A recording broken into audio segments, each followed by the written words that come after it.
how to change the ringtone sound on the Samsung Galaxy Note 20. First, tap on the home button to return back to the home screen. Then swipe down at the top, and then tap on the settings icon in the quick settings panel.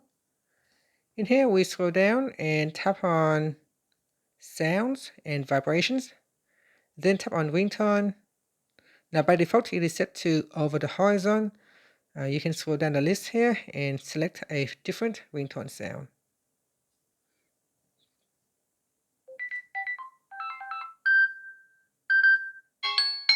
So there you go, go down and then select a ringtone sound that you would like to use.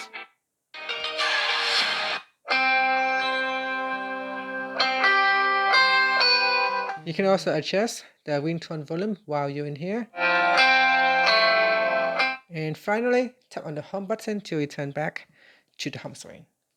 And that's it. Thank you for watching this video. Please like and subscribe to my channel for more videos.